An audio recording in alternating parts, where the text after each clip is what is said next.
മറ്റൊരു വാർത്തയിലേക്ക്. സ്വകാര്യ ബസ്സുകൾ അപകടമുണ്ടാക്കിയാൽ കർശന നടപടിയെന്ന് മന്ത്രി കെ.ബി. ഗണേഷ് കുമാർ. അപകടത്തിൽ മരണം സംഭവിച്ചാൽ ബസിന്റെ പെർമിറ്റ് 6 മാസത്തേക്കും ഗുരുതര പരിക്കേറ്റാൽ 3 മാസത്തേക്കും റദ്ദാക്കും. റൂട്ട് കട്ട് ചെയ്യുന്ന ബസ്സുകൾക്കും ഓടാത്ത ബസ്സുകൾക്കെതിരെ നടപടിയുണ്ടാകും. ബസ്സിൽ ക്യാമറ ഘടിപ്പിക്കാൻ മാർച്ച് വരെ സമയം അനുവദിച്ചതായും സ്വകാര്യ ബസ് ഉടമകളുമായുള്ള ചർച്ചയിൽ മന്ത്രി അറിയിച്ചു.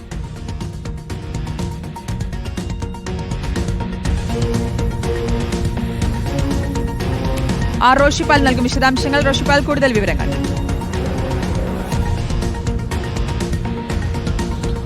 ഇന്ന് റോഡ് അപകടങ്ങൾ വർദ്ധിക്കുന്ന സാഹചര്യത്തിൽ വിളിച്ചു ചേർത്ത ഉന്നതതല യോഗത്തിലെ തീരുമാനങ്ങളാണ് മന്ത്രി കെ.ബി. ഗണേഷ് കുമാർ വിശദീകരിച്ചത്.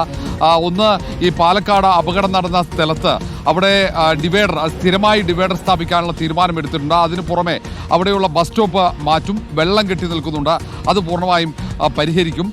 മുണ്ടൂരിലും സമാനമായ ബ്ലാക്ക് സ്പോട്ട് ഉണ്ട്, അവിടെയും ലൈറ്റിംഗ്, പ്രത്യേക ഫ്ലാഷ് ലൈറ്റ് സ്ഥാപിക്കും. ഇനി ബ്ലാക്ക് സ്പോട്ടുകൾ കണ്ടെത്തി അവിടെ ഈ ഫ്ലാഷ് ലൈറ്റുകൾ സ്ഥാപിക്കാനുള്ള തീരുമാനത്തിലേക്ക് പോകുന്നു.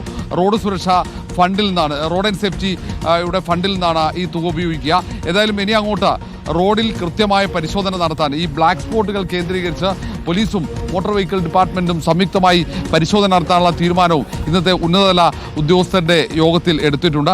ഏതായാലും ഇനി അങ്ങോട്ട് അപകടങ്ങൾ നിയന്ത്രിക്കാനുള്ള അതിൻ്റെ ഒരു ഭാഗമായിട്ടാണ് സ്വകാര്യ ബസ്സുകൾക്ക് കൂടി നിയന്ത്രണങ്ങൾ ഏർപ്പെടുത്തുന്നത്. സ്വകാര്യ ബസ് ജീവനക്കാർക്ക് പ്രത്യേക പരിശീലനം നൽകും. അതിനൊപ്പം തന്നെ പോലീസിൻ്റെ NOC ഇല്ലാതെ ഒരാളെ പോലും ഈ ജീവനക്കാരായി നിയമിക്കാൻ പാടില്ല എന്ന തീരുമാനം ബസ് ഉടമകളുടെയും ഉദ്യോഗസ്ഥന്മാരുടെയും യോഗത്തിൽ എടുത്തിട്ടുണ്ട്. കൃത്യമായ സർട്ടിഫിക്കറ്റ് പോലീസ് നൽകണം. അതിനൊപ്പം ഇവർ അപകടം വരുത്തി കഴിഞ്ഞാൽ 6 മാസത്തെ പെർമിറ്റ് റദ്ദാക്കാനുള്ള തീരുമാനവും എടുത്തിട്ടുണ്ട്. അപകടത്തിൽ ആളുകൾ മരിച്ചാലാണ് 6 മാസം പെർമിറ്റ് റദ്ദാക്കുക. അല്ലാതെ അപകടത്തിൽ ഗുരുതര പരിക്കേറ്റാൽ 3